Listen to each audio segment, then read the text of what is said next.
ಎಲ್ಲ ಕನ್ನಡದ ಮನಸ್ಸುಗಳಿಗೆ ನಮಸ್ಕಾರ. ಹಾಸನದ ಜೆಡಿಎಸ್ ತನ್ನ ಭದ್ರಕೋಟೆ ಉಳಿಸಿಕೊಳ್ಳೋಕೆ ಪರದಾಡ್ತಾ ಇದೆ.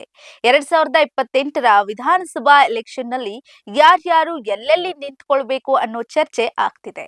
ಅಲ್ಲದೆ ಈ ಬಾರಿ ಹಾಸನದ 7 ಕ್ಷೇತ್ರಗಳನ್ನ ಜೆಡಿಎಸ್ ಗೆಲ್ಲಲೇಬೇಕು ಅನ್ನೋ ಮಾಸ್ಟರ್ ಪ್ಲಾನ್ನಲ್ಲಿದೆ. ಇತ್ತ ರೇವಣ್ಣ ಅರಸೀಕೆರೆಯಿಂದ ಸ್ಪರ್ಧಿಸೋ ವಿಚಾರವಾಗಿ ಶಿವಲಿಂಗೇಗೌಡರು ಪಂತ ಆಹ್ವಾನವನ್ನ ನೀಡಿದ್ದಾರೆ. ಹಾಗಾದ್ರೆ ಆ ಸವಾಲ್ ಏನಂತೀರಾ? ಇಲ್ಲಿದೆ ಈ ಕುರಿತಾದ ಒಂದು ಸ್ಪೆಷಲ್ ಸ್ಟೋರಿ. ನೀವು ನೋಡ್ತಾ ಇದ್ದೀರಾ ಬಿಪಿ ನ್ಯೂಸ್ ಕನ್ನಡ. ನಾನು ಭುವನ. 2028ರ ವಿಧಾನಸಭಾ ಚುನಾವಣೆಯಲ್ಲಿ ಅರಸೀಕೆರೆ ಕ್ಷೇತ್ರದಿಂದ ಮಾಜಿ ಸಚಿವ ಎಚ್.ಡಿ. ರೇವಣ್ಣ ಅವರು ಸ್ಪರ್ಧಿಸಲಿದ್ದಾರೆ ಎನ್ನುವ ವಿಚಾರಕ್ಕೆ ಸಂಬಂಧಿಸಿದಂತೆ ಶಾಸಕ ಕೆಎಂ ಶಿವಲಿಂಗೇಗೌಡ ಅವರು ಪ್ರತಿಕ್ರಿಯೆಯನ್ನ ನೀಡಿದ್ದು, ರೇವಣ್ಣಗೆ ಪಂತ ಆಹ್ವಾನ ನೀಡಿದ್ದಾರೆ.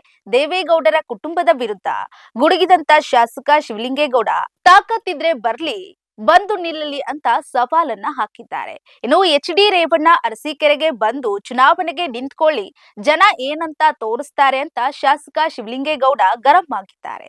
ಶಿವಲಿಂಗೇಗೌಡ ಯಾವತ್ತೂ ಹೆಂಡತಿ ಮಕ್ಕಳು ಕಟ್ಟಿಕೊಂಡಂತ ರಾಜಕೀಯ ಮಾಡಿಲ್ಲ.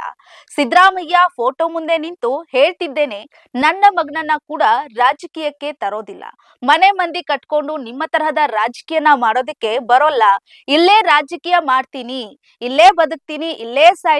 ಇದು ನನಗೆ ರಾಜಕೀಯ ಪುನರ್ಜನ್ಮ ನೀಡಿದಂತ ಭೂಮಿ ಅಂತ ಗರಂ ಆಗಿ ಉತ್ತರಿಸಿದ್ದಾರೆ. ಇದು ರಣರಂಗ, ಮಹಾಭಾರತ. ಇವತ್ತೇ ಘೋಷಣೆ ಮಾಡ್ತಿದ್ದೇನೆ, ತಾಕತ್ತಿದ್ರೆ ಬರ್ಲಿ ಅಂತ ಚುನಾವಣೆಗೆ ಸ್ಪರ್ಧಿಸೋದಕ್ಕೆ ರೇವಣ್ಣಗೆ ಶಿವಲಿಂಗೇಗೌಡ ಪರೋಕ್ಷವಾಗಿ ಸವಾಲನ್ನ ಹಾಕಿದ್ದಾರೆ.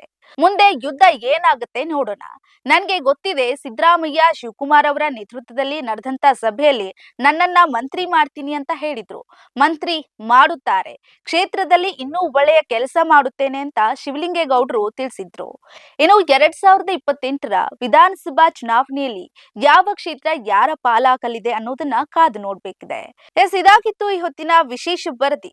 ನೈಜ ಹಾಗೂ ತಾಜಾ ಸುದ್ದಿ, ಪ್ರಾಮಾಣಿಕ ವರದಿ, ನಿಷ್ಠುರ ವಿಶ್ಲೇಷಣೆಗಾಗಿ ಸದಾ ಗಮನಿಸಿ ಬಿಪಿ ನ್ಯೂಸ್ ಕನ್ನಡ. ಇದು ಕನ್ನಡಿಗರ ಪ್ರತಿಧ್ವನಿ.